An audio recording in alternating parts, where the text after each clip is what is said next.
بسم اللہ الرحمن الرحیم۔ السلام علیکم ناظرین، آپ کو نصیحت چینل پر خوش آمدید۔ ویڈیو سٹارٹ کرنے سے پہلے آپ سے گزارش ہے کہ ایک مرتبہ نبی پاک صلی اللہ علیہ وآلہ وسلم کی بارگاہ میں درود پاک پڑھ لیں۔ جزاک اللہ۔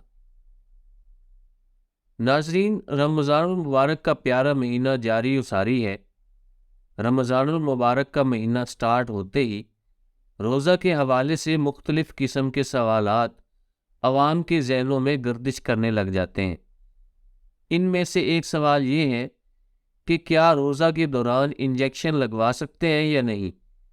تو اس حوالے سے ہم آپ کے سامنے مستند علماء کا فتویٰ پیش کریں گے۔ حالت روزہ میں انسولین کا انجیکشن لگانا جائز ہے۔ اس سے روزہ نہیں ٹوٹتا، کیونکہ عمومی طور پر انجیکشن کی سوئی جوف یعنی معدہ یا معدہ تک جانے والے راستوں کے اندرونی حصے یا دماغ تک نہیں پہنچائی جاتی، اور جوف تک جانے کا کوئی عارضی راستہ بھی نہیں بنتا کہ جس کے ذریعے دوائی جوف تک پہنچ سکے۔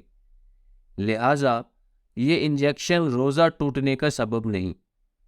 مسامات کے ذریعے کسی چیز کا داخل ہونا ویسے ہی روزے کے منافی نہیں۔ جیسا کہ جسم پر تیل لگانے سے روزہ نہیں ٹوٹتا کہ تیل اگرچہ جسم کے اندر جاتا ہے لیکن مسامات کے ذریعے، اور یہ روزے کے خلاف نہیں۔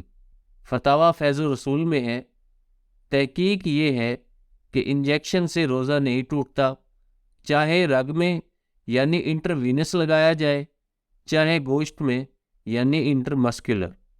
اللہ پاک سے دعا ہے کہ اللہ پاک ہمیں رمضان المبارک کی مبارک ساعتوں میں خوب نیکیاں کرنے اور گناہوں والے کاموں سے بچنے کی توفیق عطا فرمائے، آمین۔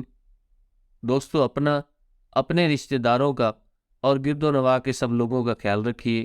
اگر ویڈیو پسند آئی ہے تو اسے لائک اور شیئر کر دیں، کمنٹس میں اپنی رائے کا اظہار ضرور کریں، اور اگر آپ نے ابھی تک ہمارے چینل نصیحت کو سبسکرائب نہیں کیا تو سبسکرائب کر لیں۔ جزاک اللہ۔ فتویٰ کا لنک نیچے ڈسکرپشن میں دے دیا گیا ہے۔ جزاک اللہ۔